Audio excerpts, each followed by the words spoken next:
ચાલો તો આજના આપણે લેક્ચરમાં સીઈટી પરીક્ષા બરાબર 2026 માં આપણે બધાએ જે આ વર્ષે સીઈટી ની પરીક્ષા આપી એના પછી હવે જે સીઈટી પરીક્ષા ક્યારે આવશે 2027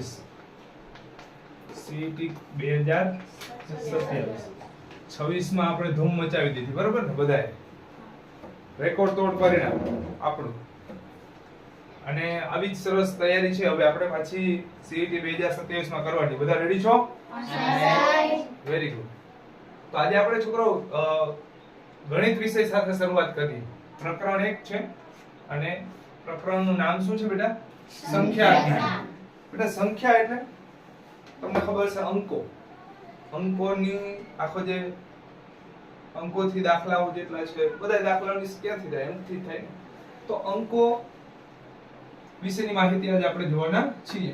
એક અંકની સૌથી નાની પ્રાકૃતિક સંખ્યા છોકરાઓ જો પ્રાકૃતિક સંખ્યા પ્રાકૃતિક એટલે આપણે વાસ્તવમાં ગણતરીની શરૂઆત ક્યાંથી કરીએ કોઈ પણ વસ્તુની હું તમને કહું કે બેટા ગણતરી કરવાની શરૂ કરો તો તમે શું કહો સાહેબ 1 2 3 4 ગણતરી કરવાની શરૂ ક્યાંથી કરીએ આપણે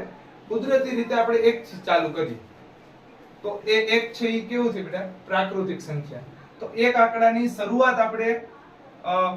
પ્રાકૃતિક રીતે 1 થી કરીએ પૂર્ણ સંખ્યા હોય તો ક્યાંથી કરીએ 0 થી પૂર્ણ સંખ્યામાં આપણે 0 થી કરીએ ને પ્રાકૃતિક સંખ્યામાં 1 થી તો બેટા એક અંકની સૌથી નાની સંખ્યા કઈ આવશે છોકરાઓ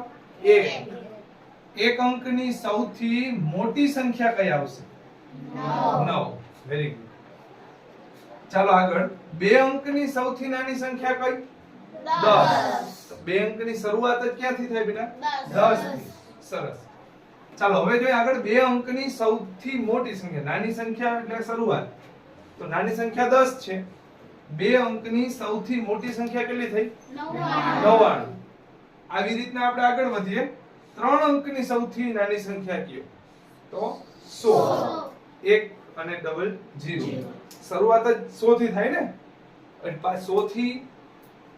હેઠે જાઓ તો 99 આવે તો 99 માં અંક કેટલા થઈ ગયા 2 આપણે તો કેટલા અંકની વાત હતી 3 તો 3 અંકની શરૂઆત 100 થી થાય એટલે કે નાનામાં નાની 100 અને 3 આંકડાની મોટામાં મોટી સંખ્યા કઈ થશે બેટા 999 તો 999 માં તમે કહેશો સાહેબ હવે જો આમાં એક વધારો એક પણ વધારો તો એ કેટલા આવે જવાબ 1000 અને 1000 માં અંક કેટલા થઈ જાય 4 તો આપણે શું જવાબ આવશે ભાઈ 3 અંકની જોતી હોય ને બેટા તો જવાબ શું આવશે મોટામાં મોટો 999 મોટામાં મોટો 999 હવે 4 અંકની સૌથી નાની સંખ્યા તમારે મને કોમેન્ટમાં કહેવાની છે તમે હોમવર્કમાં કરવાની છે બરાબર ને 4 અંકની સૌથી મોટી સંખ્યા પણ તમારે અત્યારે નહીં તમારે મને કોમેન્ટમાં કહેવાની છે અથવા તો હોમવર્કમાં લખીને આવવાની છે હવે અહીંથી આગળ વાંચન માટે કહું સંખ્યાને કેવી રીતે વંચાય સંખ્યાનું વાંચન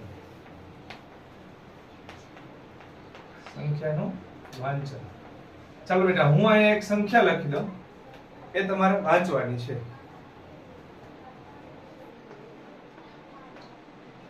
ચાલો કોને આવડશે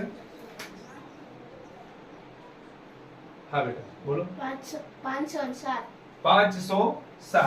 શું વાંચાશે બેટા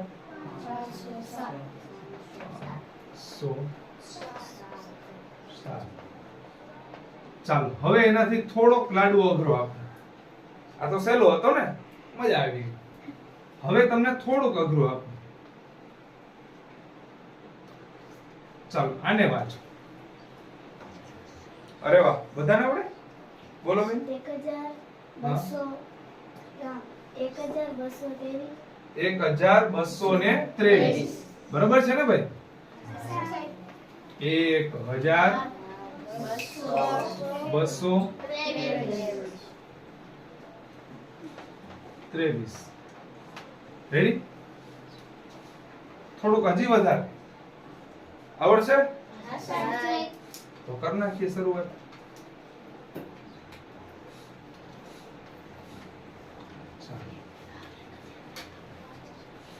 હા બેટા બોલો 15230 બોલો બધા 15230 ઓકે વેરી ગુડ 15000 230. ચાલો હજી થોડોક આપણે લેવલ વધારીએ.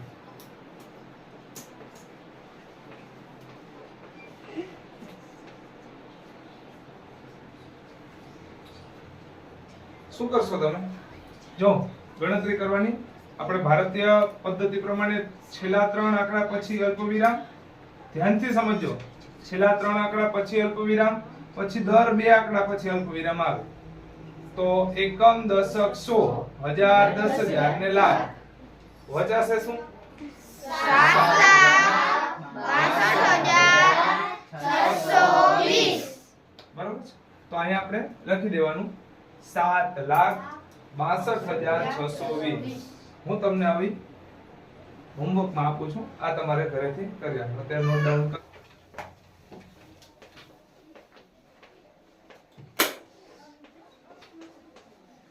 આ તમારે ઘરેથી કરવાનું.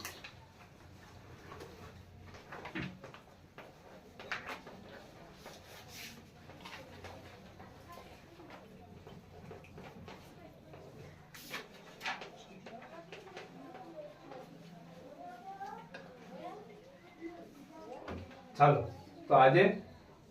આપણે આ તમારે 4 અંકની સૌથી નાની સંખ્યા અને મોટી સંખ્યાના જવાબ લાવવાના છે.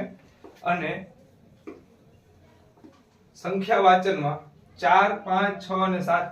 પ્રશ્નોના જવાબ છે એ તમારે લાવવાના છે.